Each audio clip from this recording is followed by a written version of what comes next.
bersiap-siap. Kita langsung start aja. Saya punya beberapa pembicara yang akan sharing sama kita.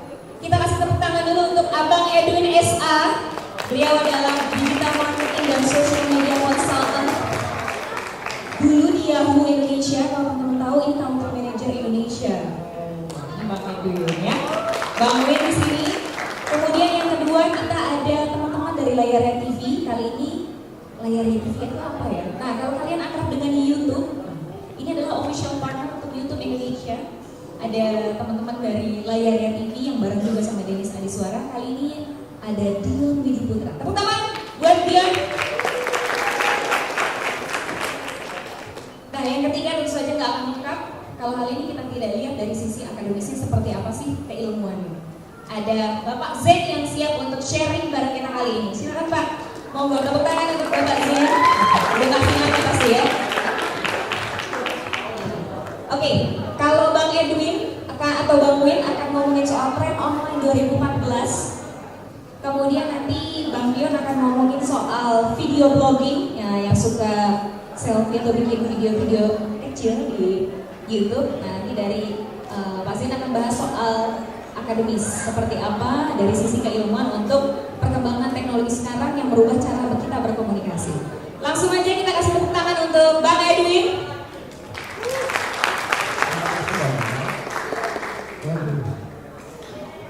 Akhirnya sampai juga di malam.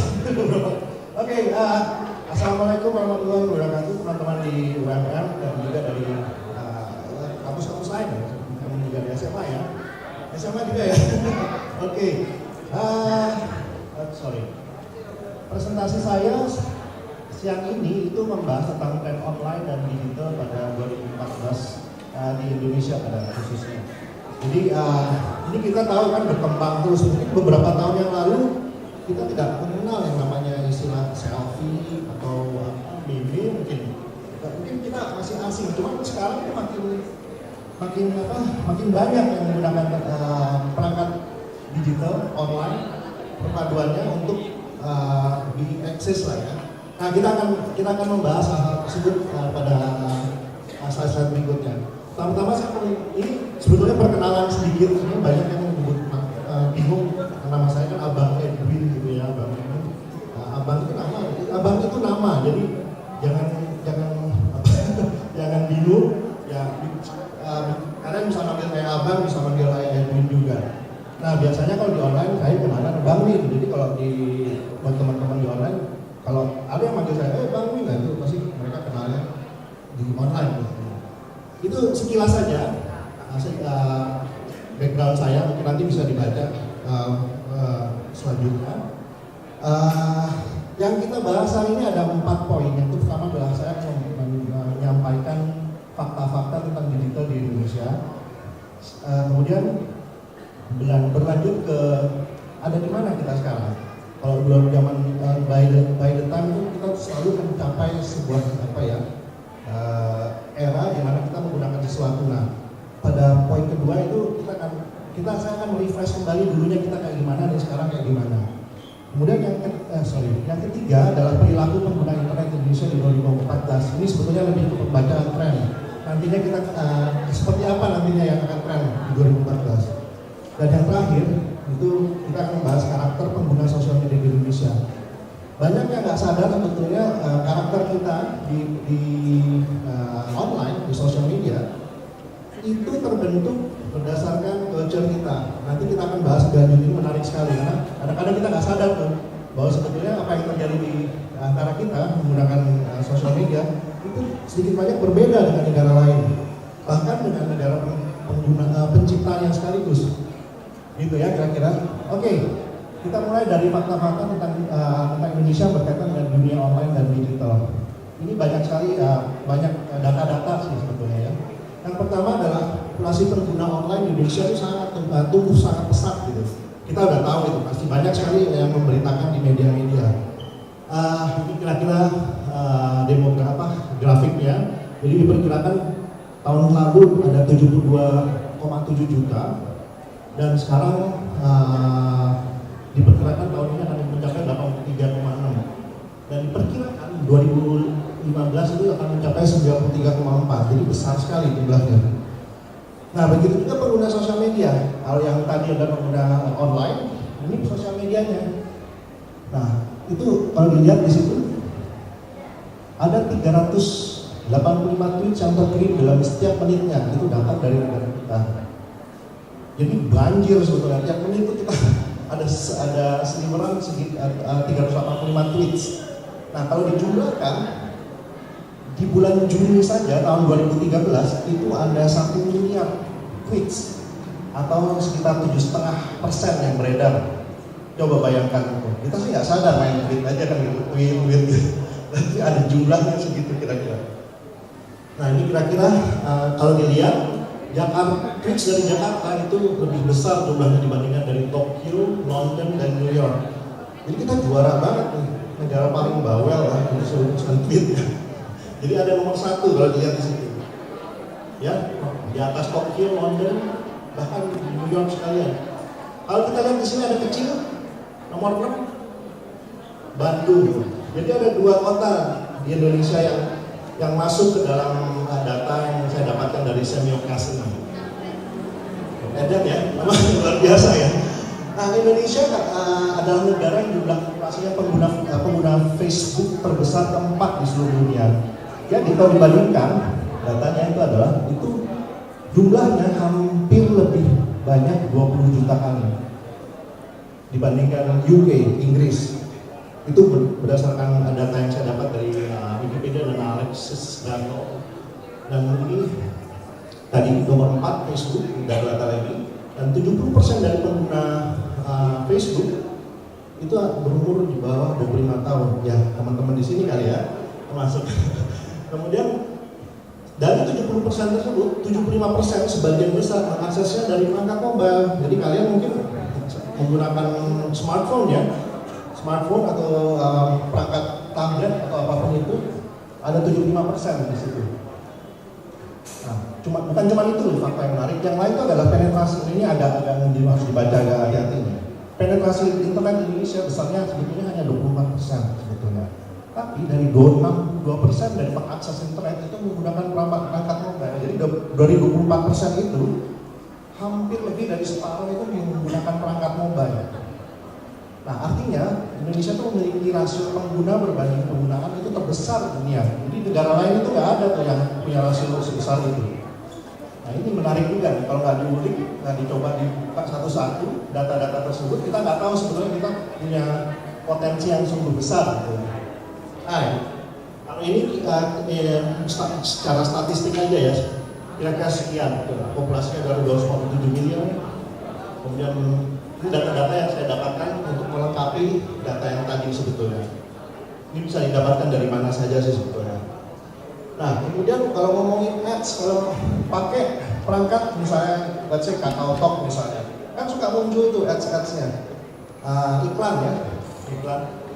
Nah, pada tahun 2012 saja, ini data yang terakhir yang saya dapat sebetulnya, mungkin dari teman-teman mungkin ada yang dapat data yang paling baru. Itu ada 200 sekian ad impression yang kelihatan muncul di dalam perangkat. Dan ini kita mungkin banyak yang nggak tahu bahwa untuk ads, mobile ads itu kita nomor 2 negara terbesar di dunia yang hanya dikalahkan oleh Amerika. Coba bayangkan sebetulnya kita tuh mau benar-benar early adopter banget untuk masalah gadget ataupun digital ya. Nah, tadi kita ngomongin mobile semua. Nah, sekarang sebetulnya kalau kita lihat pengguna internet di rumah justru makin kecil, kemakan sama yang pengguna mobile. Jadi kalian mungkin akses ke internet lebih banyak menggunakan mobile dibandingin internet, dan kenyataan ini diperkuat oleh data ini. Jadi India paling kecil itu untuk penggunaan internet di rumahnya. Sementara di Singapura hampir semua rumah terkoneksi ke internet. Dan dulu kalau kita tahu zaman beberapa tahun lalu kita akses ke internet kan lewat internet cafe ya. Nah, sekarang internet cafe mati karena semua ya warnet betul. Nah, sekarang warnet itu banyak yang mati. Karena apa? Ya ngapain itu warnet? Kita catering aja gitu, ataupun akses tag email itu di perangkat gadget kita gitu, itu udah juga bisa jalan. Dan itu yang membuat penggunaan internet di rumah, pemasangan internet itu makin mengecil. Nah, kayak gitu. Nah, cuman jangan khawatir, dan kita itu negara yang data plan-nya, ini mungkin teman-teman dari Indosat bisa mencek, memperkuat argumen ini ya sebetulnya. Jadi ini merupakan masih merupakan penyedia mobile data plan yang paling murah. Ini dilihat dari apa namanya, warnanya sendiri kelihatan ini Indonesia, ini agak meleset Indonesia di sini. Jadi kira itu paling murah sebetulnya dibandingin negara-negara lain. Nah, kesimpulannya itu adalah yang tadi saya omongin adalah pertumbuhan internet itu didorong oleh pertumbuhan mobile. Jadi gadget yang kalian pakai itu termasuk mobile itu bukan hanya telepon ya, smartphone, tablet, yang operating systemnya juga macam-macam. Dan itu yang didorong sampai berlangsung sampai 2015. Dan seperti data yang tadi 2015 itu akan mencapai angka 145 juta pengguna nantinya. Dan sosial media masih akan jadi target utama mengakses selain yang tadi. Dan mobile itu akan jadi platform yang akan digunakan untuk akses ke internet sehari-hari. Nah, masuk ke bagian kedua, pertanyaannya adalah ada di mana kita sekarang? Nah, kalau kita zaman dulu kita menggunakan komputer seperti ini, sekarang muncul perangkat-perangkat seperti ini, tablet, smartphone yang mulai menggeser keberadaan desktop sama notebook sebetulnya. Itu bisa dilihat dari data penjualan. Saya nggak tampilkan di sini karena terlalu banyak datanya. Cuman ada data yang menunjukkan bahwa penjualan PC itu menurun dan mulai terpotong sama smartphone sama tablet. Gitu. Dan zaman dulu fotografi kita menggunakan alat ini nih. Ya ini kuno banget. Ini nggak kayak gini sekarang lagi. Dulu ya masih pakai kamera gitu. Cuman dulu kan gitu, ada prosesnya adalah dedicated kamera, kemudian manually transfer, pakai develop film. Nah sekarang kita pakai Instagram loh. Tadi kayak teman yang suka motret makanan tadi itu kan juga pakai Instagram, kemudian pakai efeknya selalu diulik di situ, habis itu diupload. Kita punya perangkat baru yang memudahkan hidup kita. Terus yang kedua misalnya kalau untuk navigasi, live traffic itu kita menggunakan, kalau navigasi pakai map zaman dulu. Oh kita dari Malang mau ke Batu misalnya. Oh kalau belum tahu jalan kita buka map tuh. Ya. Oh iya kalau naik mobil pakai ini, naik motor ada jalan kecil nggak? Pakai map. Dan kalau untuk mengetahui lingkungan itu ya kita pakai nonton TV misalnya atau radio. Ada apa di situ untuk menghindari macet atau banjir atau apa, jadi kita bisa tahu jalan. Kalau sekarang ada perangkat-perangkat baru. Salah satu yang saya tampilkan di sini adalah Waze. Ada yang pakai nggak ya Waze? Atau Google Maps barangkali? Google Maps lebih populer ya. Nah, dengan Google Maps itu kita tahu traffic yang mana yang nggak macet, kemudian kita bisa menghindari traffic tersebut. Sekarang kita udah menggunakan hal-hal perangkat-perangkat tersebut. Nah, untuk news sama information, dulu kita ada TV, ya, kemudian atau koran. Wah, beritanya begini. Tapi itu kan namanya kita nyebutnya delay news. Jadi karena begitu berita itu ada, dimunculkan berikut, nggak langsung gitu. Sekarang ya kita mantengin Twitter. Untuk kalau saya nggak tahu di sini ada TMC nggak ya, lalu lintas. Nah kita mantengin itu salah satunya untuk mengetahui misalnya ada kejadian apa di daerah yang akan kita lewati. Dan itu Twitter jauh lebih cepat, almost real time. Makanya kalau sekarang orang lebih suka mantengin Twitter untuk mendapatkan berita ketimbang harus baca koran ataupun harus beli koran tentang untuk mendapatkan informasi tersebut. Nah, taking notes. Sekarang ada yang kalau kuliah mungkin masih kali ya. Tapi kalau dulu kita masih pakai pensil sama notepad, sekarang ada yang namanya Evernote. Evernote itu diketik. Udah ada yang pakai di sini Evernote? Udah ada ya? Oke. Google juga mengeluarkan itu ada namanya Google di sini bisa nah itu terkoneksi ke cloud kemudian di backup di sana sehingga kita bisa akses kapan aja. Jadi begitu udah nulis sync habis itu udah tutup aja. Nanti kalau sampai di rumah kita mau buka catatan tersebut atau kuliah atau apapun kita tinggal buka catatan itu udah ada.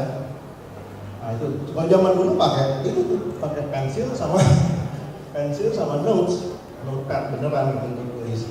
Nah sekarang kita udah sampai situ. Filing. Oh dulu begini bentuknya, karena bentuknya kan hard copy kan. Nah sekarang kita ada yang namanya Dropbox, Google Drive misalnya. Jadi semua file-file yang berupa dokumen itu tinggal di-sync ke atas. Nah sebenarnya content organization juga begitu. Kalau kita ngumpulin barang-barang yang lucu-lucu di internet, wah itu bagus nih. Itu kalau zaman dulu itu kan berupanya cetak tuh, dipotongin tuh berupa scrapbook misalnya. Kalau zaman sekarang ada yang namanya Pinterest, tinggal kumpulin aja di situ kalau pakai ya. Kalau mungkin ada teman-teman yang suka menggunakan blog untuk kumpulin foto-foto, pakai Tumblr misalnya kan. Itu salah satu bentuk content organization yang sekarang ada. Funding juga gitu. Kalau pernah tahu Kickstarter kalau di Indonesia yang namanya wujudkan.com itu ada wujudkan ID untuk crowdfunding untuk nyari fund. Di luar yang terkenal adalah Kickstarter. Kalau zaman dulu ya kita manual dong, nyebarin flyer, kemudian ngajakin orang, kemudian ngajakin ketemu untuk mendapatkan funding tersebut. Tapi sekarang udah lebih instan ya, kita bisa checkin untuk seluruh dunia malah. Nah, recruiting juga gitu. Zaman dulu kalau kita nyari kerja, minimal kita harus datang ke tempat job fair misalnya, datang situ untuk bawa siap-siap bawa CV ya ataupun ijazah dan kawan-kawan tinggal pada saat di job fair tinggal masuk. Sekarang ada yang namanya LinkedIn atau Crossing kalau di Eropa. Nah ini makin populer. Di lokal juga ada banyak ya, ada Jobstreet, Jobs ID itu semua berfungsi untuk mempermudah kita untuk recruiting. Nah, pada dasarnya kalau disimpulkan, gaya hidup kita ini berubah dari yang namanya asset heavy lifestyle ke asset light lifestyle. Apa sih itu? Saya nggak usah menjelaskan lebih lanjut, tapi kita lihat aja sampelnya. Asset heavy lifestyle itu mengkonsumsi space seperti ini. Jadi kita ngumpukin gudang gitu, karena perlu space banyak, terus mengkonsumsi waktu juga. Dan otomatis juga karena waktu dan space kita butuh banyak, uangnya juga harus jadi banyak, butuh banyak.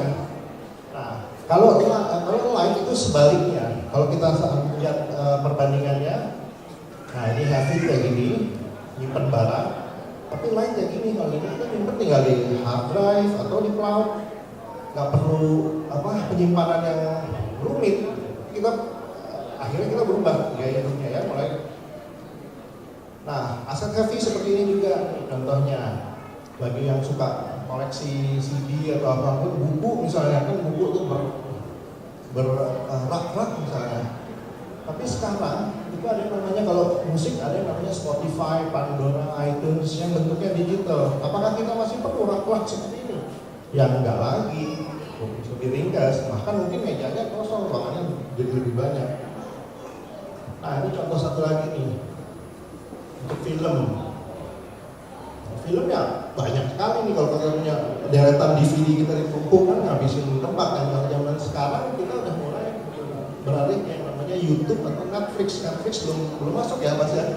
Belum ya, cuman itu konsepnya menarik itu Netflix. Nah, itu gambaran kira-kira perubahan gaya hidup heavy dan asset light lifestyle. Kira-kira kebayang ya gaya hidup kita ini sekarang mulai ke arah mana? Nah kemudian tren. Kalau tren ini sudah singkat aja, tentunya mobile akan jadi platform utama untuk berkomunikasi. Jadi sekarang kalau kita kalau kita mau janjian sama teman, ya kita WhatsApp aja atau BBM aja gitu kan, lebih ringkas. Bahkan telepon aja jadi kurang berfungsi. banyak itu. Nah yang kedua ada instant messaging. Ya, WhatsApp, BBM, dan lain-lain itu merupakan apps yang akan paling sering digunakan.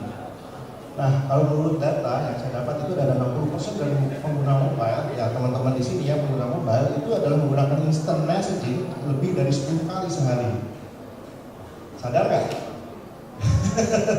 Kita nggak pernah ngitung, tapi sebetulnya tanpa sadar kita harus urusan, oh iya janjian di sini, janjian atau ngasih tahu kuliah apa hari ini, atau ngobrol sama dosen misalnya atau guru, itu kita tanpa sadar kita melakukan itu jadi kayak menggantikan media komunikasi yang ada yang biasanya kita lakukan.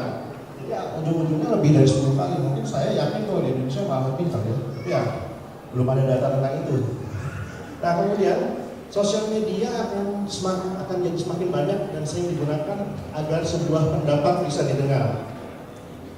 Kebayang nggak? Jadi kalau kita nggak setuju nih misalnya ada satu tindakan, kita tinggal shouting di Twitter atau bikin status di Facebook kan.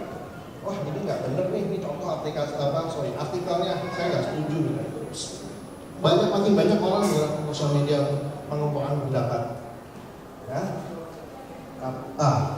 Kaitannya dengan politisi. Jadi makin banyak juga kalau masuk teman-teman main di internet atau di sosial media, politisi makin banyak menggunakan sosial media dan semakin serius. Saya nggak bilang benar apa enggak ya, cuman mereka makin serius masuk. Gitu jadi kita bisa nilai sendiri nanti. Nah, kemudian pada saat nonton TV kan sudah merupakan media yang lebih dulu ada. Itu sekarang sosial media itu menjadi layar kedua pada saat nonton TV. Jadi nonton TV nih, misalnya pertandingan badminton misalnya, Twitter dibuka dong. Jadi nomor 2 tuh ada. Nonton apa aja, misalnya nonton ada penyanyi siapa gitu. Nomor 2 dibuka Twitter, jadi wah keren. Wah masuk. Begitu juga nonton bola, misalnya siapa nih penggemar bola di sini pasti banyak tuh. Bola, badminton atau apapun itu kejadian selalu ada siap gadget kita di depan untuk melaporkan kembali ke teman-teman kita atau ke tanggungan kita apa yang kita tonton. Oleh karena itu jadi sosial media itu jadi layar kedua pada saat nonton TV sebenarnya. Jadi nonton TV itu adalah media yang lumayan kuat. Nah, kemudian social commerce mendorong pertumbuhan e-commerce. Tadi Mbak Gina sempat mention tentang ibu yang belanja online ya. Nah ini sebetulnya mulainya kalau di Indonesia itu ada di sosial media, makanya disebutnya social commerce. E-commerce sendiri pengertiannya masih sebetulnya luas sekali, tapi di Indonesia tumbuhnya itu adalah mulai dari social commerce. Orang jual beli lewat BBM zaman dulu ya. Iya, kalau sekarang di WhatsApp. Nah, sekarang di WhatsApp. Jadi menggunakan cek barang udah di WhatsApp, udah di betul. Nah, kemudian kita lihat di Instagram mulai banyak yang jual barang juga. Apakah Instagram diciptakan untuk itu? Enggak, tapi kita menggunakannya. Jadi memang pengguna is ruling the tools. Mau kita apain ya terserah kita sebetulnya. Nah, social commerce itu maksudnya didorong masuk ke Indonesia mulai makin naik itu dimulai dari sosial media. Makanya disebutnya social commerce. Nah, kemudian banyak juga semakin banyak baiknya koneksi internet, maka menggunakan sharing di video dan foto juga mulai banyak, karena itu memungkinkan ya selfie tadi salah satu contoh, atau mengabadikannya dengan video misalnya, atau bahkan orang-orang teman-teman yang nanti mungkin akan dijelaskan oleh Mas Dion tentang kreator-kreator video yang ada di Indonesia itu mulai mendapatkan medium di situ. Dan ini mulai masuk ke karena pergerakan yang cepat ya, memang saya sih selalu menganjurkan buat teman-teman kreator video itu mulai masuk memperhitungkan untuk masuk ke video di mobile juga, pengguna yang di mobile. Ya ini bergantung dengan provider ya nantinya ya. Nah itu tadi yang terjadi di kebanyakan kita. Nah di perusahaan juga gitu. Ini teman-teman yang bakal mulai memikirnya nanti mau akan kerjanya di mana dan tertarik di dunia online juga perlu tahu bahwa sebetulnya dunia kalau kita bilang sosial media atau online itu sebetulnya sangat luas. Gak cuma marketing, campaign gitu ya, atau jualan e-commerce, gak cuma itu, tapi banyak sebetulnya. Saya ambil contoh sosial media itu yang kita kenal yang campaign itu sudah masuk dalam koridor public relation. Yang ketiga adalah communities. Jadi kalau perusahaan yang ingin bikin community, itu bikin communities untuk tempat bekerja juga. Sekarang sih udah mulai banyak yang kenal. Zaman dulu nggak ada yang tahu tuh apa yang communities, online communities. Kemudian sales dan customer service yang banyak. Dan ini akan muncul, mulai bergerak kemana-mana, termasuk yang mulai marak itu yang tadi disebutkan apa HRD ya, human resource itu juga mulai banyak macam-macam. Dan ini saya memperkirakan nantinya akan banyak lagi bagian-bagian yang mulai menggunakan social media, kira-kira gitu. Nah, ini segmen terakhir yang akan saya coba jelaskan sedikit, yaitu tadi kan saya sempat bilang bahwa karakter pengguna sosial media itu di Indonesia itu unik. Kadang-kadang kita nggak menemukannya, kadang-kadang hampir semua, karena teman-teman saya di luar negeri kadang-kadang bingung, kenapa kok tiba-tiba ada wasit berblog jadi trending topik misalnya.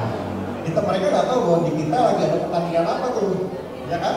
Mereka kalau ternyata ada yang nggak setuju, mereka langsung tweet aja. Nah, akhirnya ada istilah-istilah ajaib yang muncul di trending topik gitu, yang diciptakan oleh pengguna Twitter di Indonesia. Nah, saya ambil contoh mulainya sebetulnya sama, kata karakter pengguna sosial media di Indonesia sama. Itu dimulai itu dengan fungsinya adalah untuk mempermudah para pengguna terkoneksi. Sesimpel itu sih, terkoneksi dan berbagi dengan keluarga dan teman. Tapi begitu masuk ke negara kita, itu kebudayaan kita itu membentuk tools baru tersebut sehingga bisa disesuaikan dengan apa yang kita inginkan.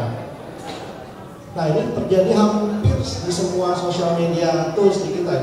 Let's say Facebook, Twitter, apapun yang ada di situ, itu digunakannya dipaksa untuk menyesuaikan diri dengan apa yang budaya kita, karakter kita. Nah, yang dulunya adalah berbagi teman dan keluarga, kemudian kalau masuk ke kita, jadinya adalah ajang mencari teman baru misalnya. Jadi gue masuk gue pakai buka Twitter lah, kenapa? Atau Facebook, biar temannya banyak. Itu salah satu contohnya. Atau teman ngobrol. Kita tuh seneng banget, negara kita, pengguna di negara itu sangat suka ngobrol. Nah, ini jadi medium juga. Nah, yang terakhir tadi yang foto-foto ya, itu adalah ajang pamer atau narsis. Dan itu sebetulnya bukan dalam konteks negatif, karena semua bisa dibalik sebetulnya. Nah, itu yang membuat sebetulnya kalau waktu saya di Yahoo itu saya sempat dengar beberapa produk sosial media yang berusaha menyesuaikan diri fungsinya untuk pengguna kita sebetulnya. Twitter tuh tanpa kita sadar itu mencoba merubah fungsinya sedikit demi sedikit. Yang terakhir adalah Path ya, yang tadinya cuma 150 friend, sekarang ditambah jadi 500. Ya mau gimana? Gitu kan? Pengguna kita memang dahsyat sih, size is matter istilahnya kalau begitu. Nah, kayak gitu. Jadi akhirnya setelah dibentuk, nah, sekarang Twitter, Facebook dan lain-lain itu adalah digunakan dengan cara lokal. Kayak gitu. Jadi yang kita pakai ini karena kita nggak pernah tahu ya, mungkin kita ini ya. Cuma sebenarnya yang kita lakukan ini adalah penggunaan sosial media lokal sebetulnya. Nah, ini kira-kira. Dan bulan terakhir setelah itu mereka dapat segala macam, akhirnya membentuk komunitas-komunitas. Dan ini juga unik nih karena di luar negeri juga nggak terjadi seperti ini. Ya, jadi komunitas ini adalah sebuah awal untuk membentuk kultur online tersebut. Nah, untuk apa kultur online itu pembahasannya akan bisa jadi panjang, cuman saya ambil contoh singkat aja adalah community yang berdasarkan interest tertentu yang hanya ada yang bisa digunakan hanya ada di online sebetulnya. Nah, itu contohnya adalah ya salah satunya adalah yang dibuat oleh Indosat dan ICT. Kalau teman-teman udah coba akses ke ICT, ada mobile site nggak? Ada mobile site ya? ICT. Kalau kita ketik ICT atau icity.indosat.com itu langsung akan dilarikan ke mobile. Oke. Jadi nggak perlu langsung otomatis nggak akan berat. Jadi kalau kalian ingin tahu gimana ya Saya yakin teman-teman sudah familiar dengan apa yang namanya community ya, community pengguna Honda Tiger misalnya atau pencinta bola basket atau macam-macam. Nah ini ada baru komunitas online yang dibentuk oleh Indosat yang namanya ICT. Itu ada tuh itunya ya, apa namanya URL-nya kalau kalian coba-coba. Nah kira-kira itu dari saya. Nanti aku belajar dari teman saya dan saya Dennis. Kok Dennis? Siapa namanya? Dio. Oke, maaf Mas. Oke, kira-kira itu dari saya. Terima kasih semua. Ya, kita kasih applause yang meriah untuk Bang Edwin. Hal yang bisa disimpulkan tentang kalau kita bicara tren online nanti ke depannya di 2014, tadi mungkin yang sangat terlihat, yang pertama adalah akses untuk akses informasi via internet itu akan lebih banyak menggunakan perangkat mobile, dari tablet, dari handphone kamu semua yang ada di sini itu akan lebih banyak penggunaan mobilenya. Kemudian yang kedua tadi, kalau dulu orang terbiasa hanya dengan mailing list, mungkin bentuk-bentuk dasar atau chatting. Nah kalau yang dulu pakai MIRC itu bentuk awal banget, ke forum. Nah sekarang lebih banyak di social media juga, kemudian instant messaging juga akan lebih banyak, dan kita kenal istilah foto blogging dan video blogging, ya. Muncul Instagram, muncul Pet, semuanya juga berdasarkan kebutuhan kita akan konten video atau konten-konten foto. Makanya video blogging dan foto blogging itu jadi next big thing istilahnya, jadi tren di tahun 2014 nanti. Kita pengen dengar langsung dari teman-teman Layar Ria TV, ini official partner dari YouTube Indonesia. Jadi mereka biasa bikin konten-konten, nah kita pengen tahu nih ya, kesulitannya, tantangannya, serunya gimana sih jadi video blogger istilahnya seperti itu. Mau Dion, silakan. Kita kasih tools dulu untuk Dion ya. Oke, assalamualaikum warahmatullahi wabarakatuh. Wah, ini pada kemana semua ini? Wah, ini jam kuliah. Ini pada kemana ini? Wah, kuliah ya? Oke, sebenarnya buat teman-teman semua yang ada di UMM sini yang udah datang, kalian sebenarnya dapat kesempatan yang sangat istimewa, bisa dapat materi dari saya gitu istilahnya. Karena nggak semua bisa dapat kesempatan yang sama. Saya akan coba kasih beberapa tips and trick gitu ya tentang branding online gitu. Jadi in the future ya, kalian semua ini bisa apa ya, menguatkan magnetis narsisnya makin besar gitu istilahnya. Jadi kayak yang udah dibilang Bagina tadi, kita meninggalkan jejak virtual gitu, yang itu bisa diakses semua orang dan itu ngebentuk image kita gitu. Jadi hari ini saya mau bahas tentang online landscape branding with video blog. Dan tapi sebelum masuk ke materi, saya mau kasih tahu dulu saya kerja di mana dan kerjaan saya ngapain sih gitu. Saya mau kasih tahu nih. Di sini mau nanya, siapa yang masih nonton TV sekarang? Televisi, coba angkat tangan yang tinggi-tinggi. Masih. Nonton TV-nya nonton apa? Joget-joget deh. Apa? Goyang Joget-joget. Masya Allah. Masih. FTV, FTV ini. Oke. Ini boleh. Stasiun sebelah ya. Oke. Pertanyaan kedua. Siapa yang 2 jam terakhir masih nonton YouTube? Ada nggak? Nggak ada? Masih? Nonton apa? Nonton video apa? Ini kayaknya hijab tutorial kalau yang ini. Hip hop. Oke, hip hop cool, man. Lanjut. Siapa yang masih tadi masih nonton apa terakhir? Oke, cari tugas kuliah.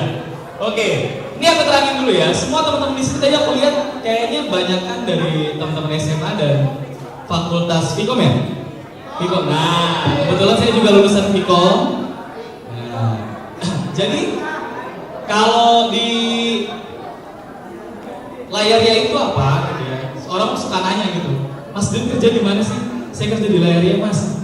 Biasanya jawab gitu. Layaria itu adalah multi channel network. Apa yang multi channel network ya? Jadi gini, analogi paling sederhananya adalah Layaria memberikan wadah bagi para kreator video di Indonesia gitu. Misalnya gini, di sini siapa yang bikin film? Ada nggak yang pernah bikin film? Ada? Oke. Siapa yang pernah bikin video online? Nah, jadi kalau kalian nonton YouTube, di situ ada banyak video, di situ ada banyak macam-macam. Nah, di luar sana tuh itu udah jadi pekerjaan gitu ya, kayak gitu-gitu. Nah, Layaria ini mencoba mewadahi teman-teman yang suka bikin video online gitu di YouTube. Kita kasih tahu semua tips and triknya, segala macamnya kayak gimana, jenis-jenis videonya kayak apa. Pokoknya kita bentuk kalian supaya bisa jadi YouTube star. Seperti itu. Sekarang siapa YouTube star di Indonesia? Ada yang tahu nggak? Raditya Dika. Raditya Dika bukan YouTube star. Dia blogger star. Dia lahir dari blogger. Ada nggak yang? Andovi, boleh. Aaron Asyap. Oke, good. Siapa? Bayu Skak. Oke, Bayu Skak, betul sekali. Nah,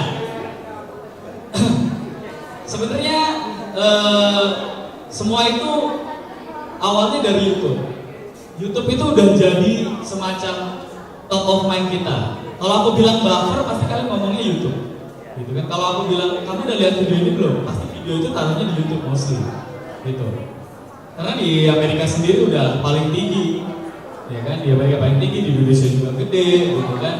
Segala macamnya. Kita bisa cari, tadi ada yang bilang cari video di apa? Tentang pelajaran kampus, itu semua di YouTube. Nah, di Indonesia sendiri itu perkembangannya udah banyak lah yang tadi Mas ini udah sebutin semua, ya kan? Kayak apa Mas itu udah bilang semua. Bakal kayak apa? Nah, tapi pasti kalian tahu ini semua dong, ya kan? Buat yang kuliah di Vkom, pasti terpengen dong kerja gitu, ketemu mereka atau gimana di TV atau segala macam gitu, ya kan? Mereka ini artis-artis yang udah jadi. Tapi katanya kan tadi teknologinya mau berkembang nih gitu kan? Pernah ada yang lihat ini nggak? Pernah ada yang lihat orang-orang ini nggak? Dari semua ini, mana yang paling dikenal? Gak ada? Oke, aku coba puterin satu ya. Sing like something your favorite artist. As much as you think you can sing, or as much as you know you can't. Yeah, but by the time you finish this video, with enough work and effort, one day, you might be a song like that.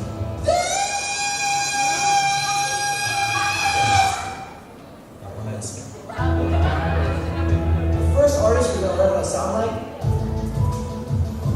Think of every tough guy you ever met with a big ass chain. Now double that. That's how tough you gotta be to rap with 2 Chainz. And once you got that down, all you have to do is rap about things that are blatantly obvious.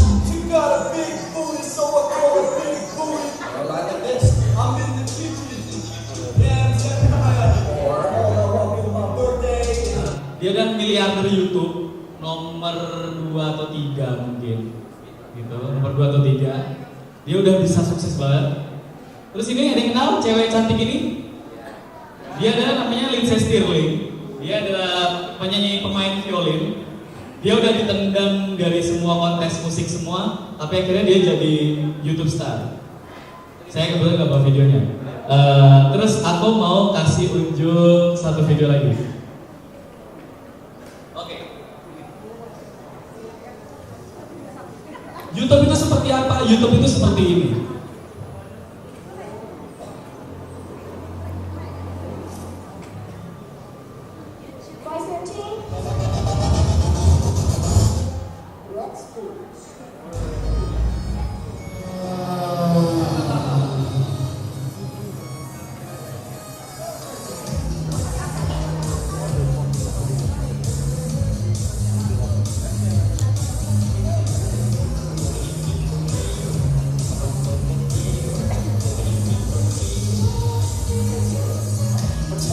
Siapa kenal nggak?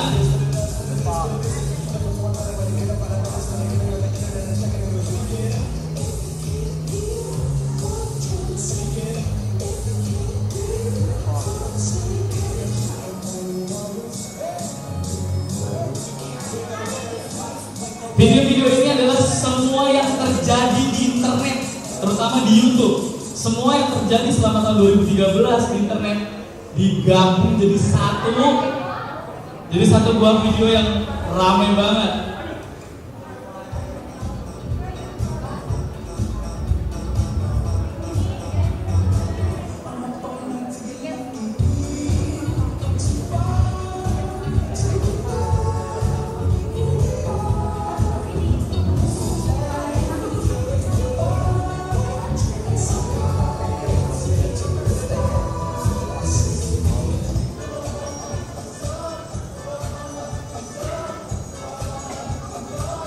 Oke, balik slide Mas.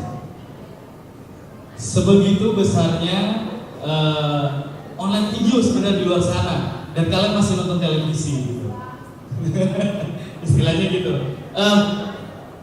Di luar negeri semua orang personal sudah menjadi bagian dari video online, pergerakan video online. Semua orang berusaha belajar bikin video untuk apa? Untuk branding dirinya masing-masing. Saya ini siapa? Gitu. Kalau nggak bikin itu, kalau nggak bikin branding di online, kalian nggak akan dikenal siapa-siapa. Gitu. Jadi apalagi kalian mahasiswa komunikasi dan kalian akan berhubungan dengan yang namanya media. Maka salah satunya YouTube akan bisa jadi hal yang penting buat kalian. Nah, sedangkan di Indonesia jeleknya adalah seperti ini. Setiap kita buka YouTube, yang keluar adalah video-video seperti ini. Mas, kalau bisa play satu Mas, cut meme Mas.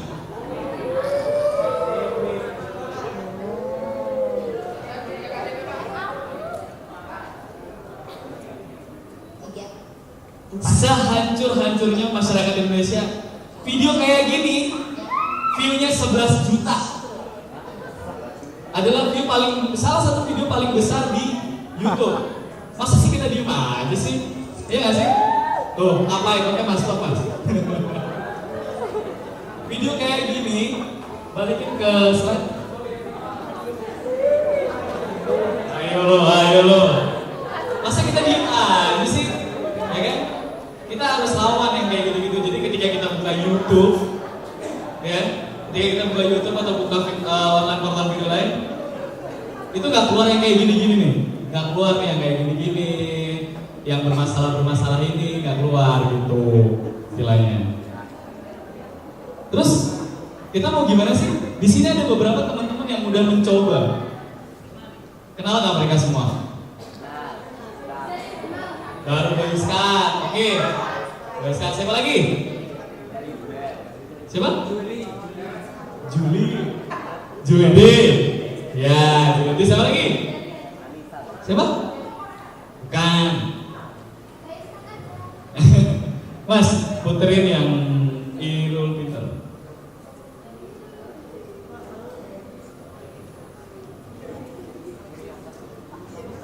Ini ada orang dari Temanggung.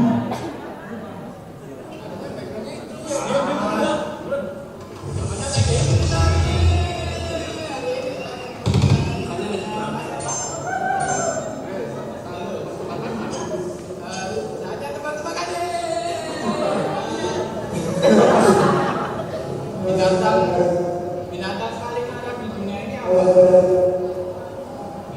Salah.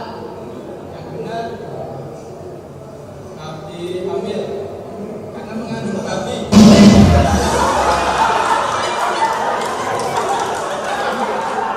Balik ke slide.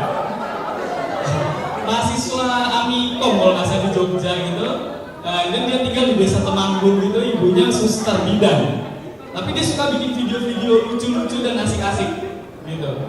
Sampai satu waktu kita dari layarnya ngeliat video dia nih, wah ini gokil nih. Kita panggil ke Jakarta, akhirnya dia bisa bikin video bareng Vino G. Bastian, bisa ketemu sama Ringo Agus Rahman, yang lain-lainnya gitu. Mereka bikin video bareng dan videonya lucu-lucu. Kalian bisa buka di YouTube/Irul Peter, search aja gitu. Terus aku mau puter yang Julian ini.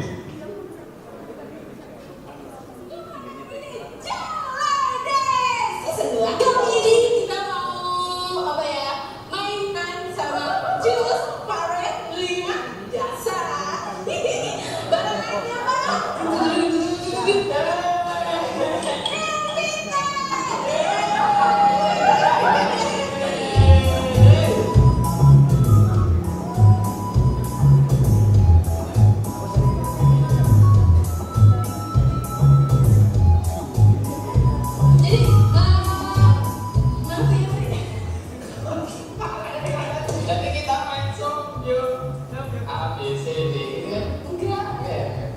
Jadi cara permainannya adalah dan hukumannya adalah seperti ini. Setiap gua jawabnya gua duluan yang jawab, berarti gua yang menang. Berarti ya yang kalah itu setiap yang kalah gelasnya ini diisi sama kepala dan tiga. Kita main saja.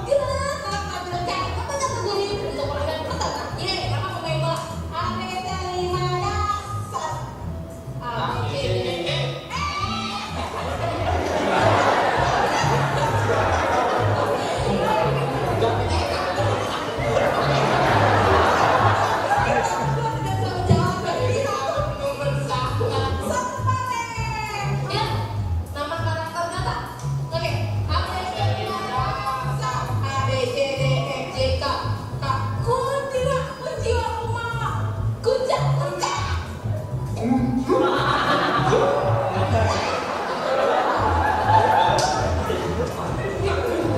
Dua kali. A B C D E F A B C D E. Kita. Kita menangkan dua-dua. Dan selanjutnya kategori itu. Nama negara.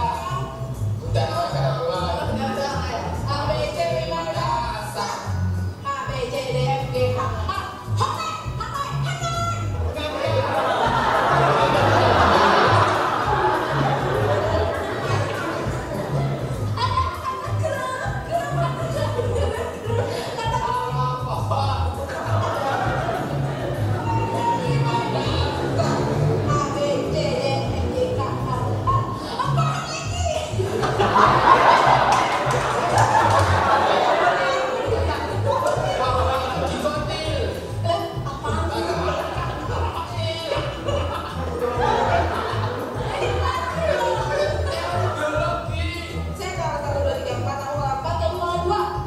Dan waktunya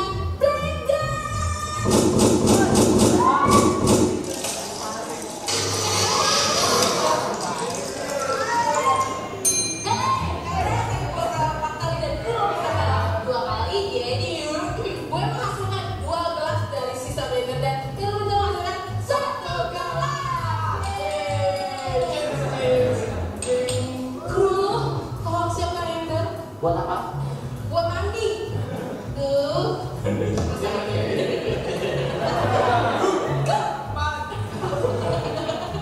Tiga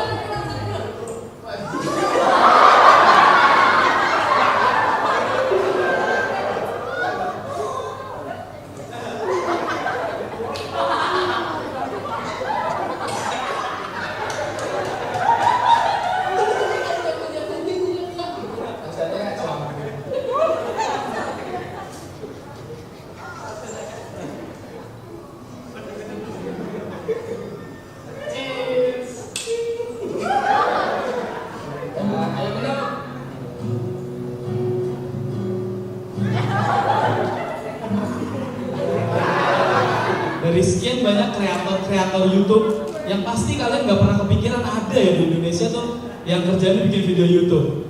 Asal teman-teman tahu aja, Jule itu adalah seorang penjaga toko kolor di daerah tempat saya tinggal, gitu. Dan dia kebetulan dia kuliah di UI gitu, dan dia sangat passion untuk bikin video-video lucu gitu. Dia seneng ngehibur orang, gitu. Dan sekarang dia udah punya fans sendiri, Twitter dia punya fans sendiri. Sekarang kemarin dia syuting sama Raditya Dika untuk Marmut Merah Jambu. Tuh, dia jadi kalau kalian nonton buka youtube.com/julede gitu ya, kalian akan lihat di behind the scene dia main bareng sama Raditya Dika, dia ketemu sama Sonia, dia ketemu apa, dia gitu-gitu, dan dia main satu film. Mereka adalah orang-orang yang bukan siapa-siapa, tapi mereka punya passion, mereka punya kemampuan gitu, mereka punya teman-teman yang bisa support.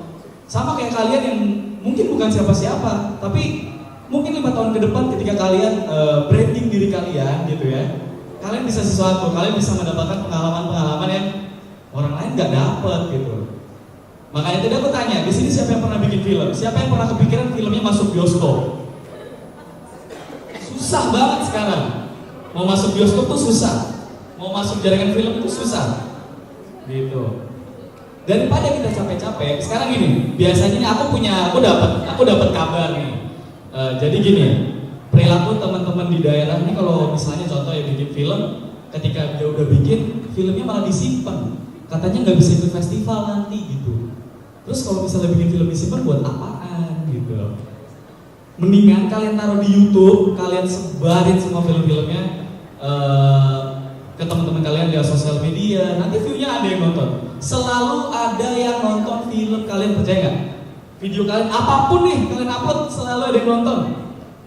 Sampai hal misalnya spesifik, kalian suka bikin komunitas mancing pakai color rider, terus direkam terus diupload ke YouTube.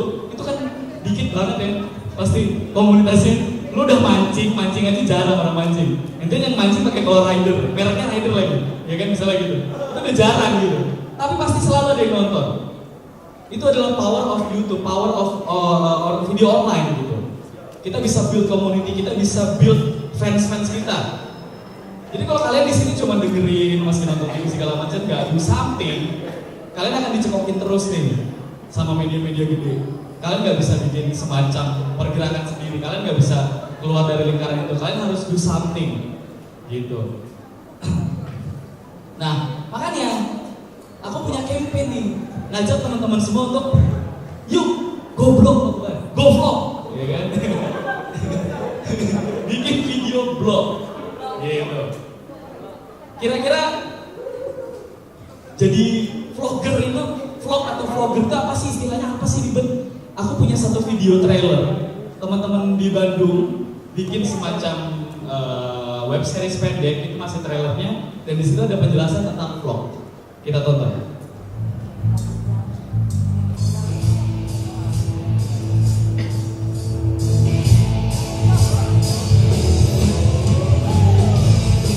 Perkenalkan, nama gue Sandi. Gue adalah mahasiswa Filsafat salah satu kampus swasta di Bandung. Semua orang menyukai vlog gue, dari kalangan mahasiswa, kalangan elit, dan kalangan ke bawah. Oke, gue bakal jelasin. Vlog adalah sebuah video blog yang lo bisa menjadikannya sebagai sarana curhat, berbagi tips, dan dibagikan kepada orang-orang. Bedanya, di vlog kita menulis blog dalam bentuk video dan berbicara secara langsung.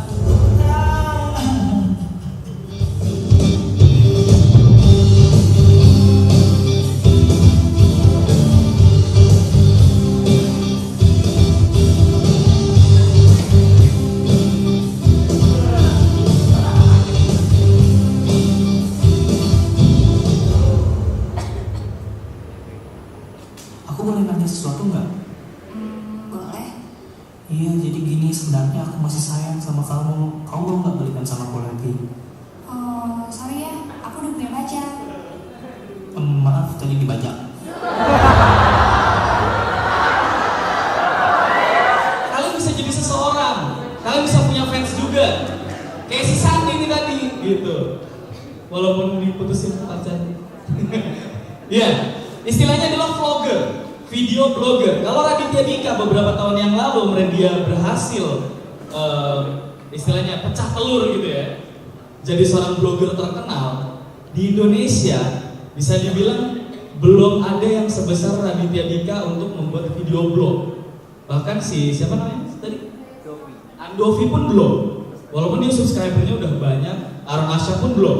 Karena belum bisa sebesar Raditya Dika, gitu istilahnya. Jadi di Indonesia tuh masih benar-benar sangat nol, masih sedikit banget yang bisa jadi YouTube star atau teman-teman yang bisa menjual dirinya sendiri ke halayak banyak dengan skill-skillnya istilahnya, dengan skill-skillnya, pamer skill, nunjukin karya, gitu istilahnya gitu.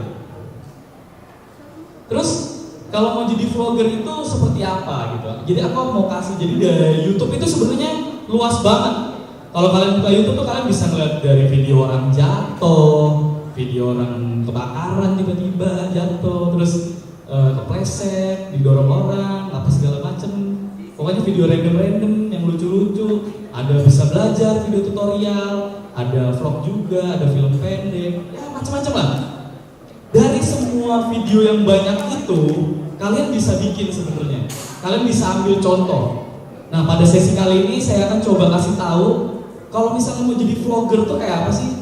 Si Rian Higa tadi, video yang pertama saya kasih lihat, dia itu masuk dalam kategori vlogger karena dia berbagi tips and trick yang bercanda-bercandaan gitu. Intinya dia berbagi tips and trick. Kalau mau jadi vlog, kita pertama mesti paling banget kita punya kamera. Bohong lah kalian kalau nggak punya kamera di rumah, pasti punya HP kalian canggih-canggih gitu. Atau kalian punya webcam, punya laptop, masa kampus nggak punya laptop? Pasti punya, istilahnya. Kalaupun nggak punya, ketika kalian memutuskan membranding diri kalian dan kalian mencoba menabung untuk membeli salah satu kamera ini, bukan hal yang sulit, gitu. Kalian bisa, jujur aja, saya juga seorang penggiat video online, gitu ya, pembuat penggiat video. Saya mulai concern di video itu dari SMA. Dari SMA sampai saya lulus kuliah, saya sama sekali nggak punya kamera, tapi saya bisa bikin video. Kalian bisa search aja sendiri nama saya, Dion Widi Putra, gitu, nanti keluar. Sama sekali saya nggak punya kamera sampai sekarang kecuali HP saya, gitu. Cuma saya nggak suka bisa ngobrol di depan kamera yang gimana gitu, nggak bisa. Jadi saya kerjanya bikin film. Nah, kalau misalnya saya aja bisa, gitu, istilahnya, masa kalian dengan sesimpel ini beli webcam yang paling murah atau gimana? Itu kalian bisa branding diri kalian, gitu. Tunjukin kalian bisa nyanyi. Kalian bisa cover musik, kalian bisa baca puisi, atau kalian cuma bisa bercanda, kalian bisa stand up, tunjukin semua lewat video online. Jual diri kalian bahwa kalian punya talenta, gitu. Next, kalau udah, kita siapin apa? Kita siapin diri kita sendiri. Kita bisanya apa, gitu. Terus, jangan kayak gini, kucel-kucel terus mau bikin video YouTube, gak akan ada yang mau nonton. Gitu istilahnya, ya mandi dulu gitu biar ganteng gitu. Nah tuh tadi, ayo mandi dulu biar cantik. Kalau udah, kedua apa? Pikirkan dulu apa yang kalian omongin. Ini sebenarnya sangat general sekali ya.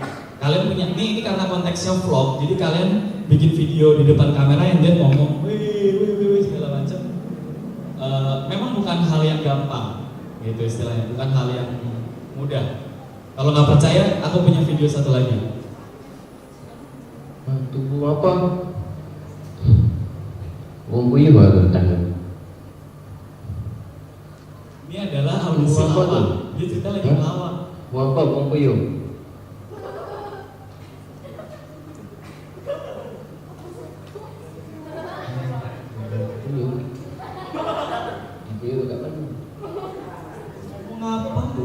Mau apa tuh? Bumbunya. Mau apa tuh? Bumbunya. Selalu ingatkan untuk like, comment, subscribe. Nah, kalau misalnya kita udah siap, terus kita rekam, nama video ini bla bla bla bla. Balik lagi dalam vlog lucu-lucuan gue, begini segala macam gitu misalnya. Pas sudah selesai, bilang kayak Julian tadi, jangan lupa like, follow Twitter segala macam. Nah, itu gunanya buat apa? Supaya kalian bisa jaring fanbase. Ya kan? Kalian bisa tahu nih yang suka sama kalian tuh berapa orang, siapa aja, kayak gitu-gitu. Nanti kalau udah punya fans, itu kalian punya nilai, kalian maintain di Twitter segala macam, kayak gitu-gitu. Next. Nah, terus ada lagi namanya istilah subscribe. Kenapa sih subscribe itu penting banget buat kalian kalau bikin video blog? Subscribe adalah hidup matinya orang-orang yang punya konten di video online atau YouTube. Jadi ketika kalian suka sama video, nah ini punya orang Indonesia punya kebudayaan yang aku bilang cukup jelek dan gak bagus buat kita yang mau berkarya lewat YouTube. Kalau kalian suka sama video, jangan di-download. Boleh sih di-download, tapi kalian subscribe dulu. Gitu. Kalau videonya lucu nih, di-like, di-comment, and then subscribe gitu. Mulai dari kalian gitu. Jadi jangan cuma lucu nih terus di-share doang. Kalian harus like, comment supaya apa? Supaya channel mereka hidup. Gitu. Mereka ada teman dan orang akan melakukan hal yang sama ke kalian kalau kalian melakukan hal yang sama juga ke mereka gitu istilahnya. Oke, next. Pro tips. Pertama, nah ini tuh, jangan banyak diem, jangan banyak kayak orang ya kan? Burung apa nih? Burung puyuh. Burung apa nih? Gitu-gitu doang. Nggak lucu. Kagak seru. Jadi mulai dicatat, ditulis gitu, dan mau ngomong apa poin-poinnya, baru diomongin depan kamera. Next, cahayakan wajahmu. Nah, kalau misalnya nge-vlog atau bikin video di YouTube, kalian bayangin tadi Mas Edwin udah bilang semua udah bentuknya mobile, semua di handphone. Kalian bayangin bikin video gelap terus kecil layarnya, siapa yang nonton? Tapi kalian udah mandi, muka kalian bersih, udah sama kayak artis mah sama di YouTube mah. Iya, mungkin bisa kita percepat dulu tipsnya, jadi nanti biar waktu buat teman-teman tanya. Boleh. Yang lain juga lebih banyak. Terus usahakan posisi kamera stabil ya, nggak goyang-goyang. Nah, suara kencengan dikit karena kita cuma punya kamera webcam, jadi kita keras ngomongnya. Terus pilih background musik yang bagus, yang lucu-lucu kayak Juliet tadi, itu gratis, kalian bisa cari di internet. Nah, terus bersabarlah minimal 7-8 tahun. Kenapa? Karena semua YouTuber sukses yang gajinya sebulan miliaran, itu mereka udah lewati 7-8 tahun membentuk image mereka, branding mereka, gitu. Mungkin ini waktunya udah singkat gitu. Tadinya aku mau unjuk Sirian Higa itu kayak apa pertamanya. Dia bikin tips foto dia ninja.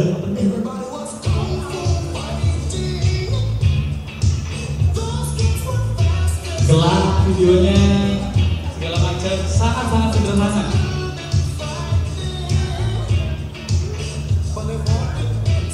Dicepetin mas.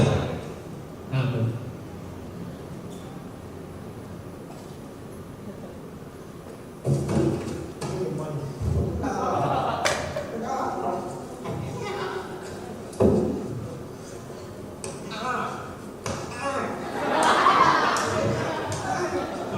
Videonya kameranya jelek dan segala macamnya. Stop mas. Kalau kalian mau manggil Rendiga ke Indonesia, kalian harus bayar sekitar $70.000 atau berapa gitu per 1 jam atau per berapa jam gitu. Tuh kayak gitu. Nah makanya kalian nih teman-teman vlogger yang Viko atau yang lain yang mau branding dirinya sendiri, yuk start bikin vlog gitu. Nanti kita nanti bisa ngobrol lebih banyak sama aku di belakang atau mau tanya-tanya kayak gitu. Oke, saya kira cukup. Makasih. Wassalamualaikum warahmatullahi wabarakatuh. Iya.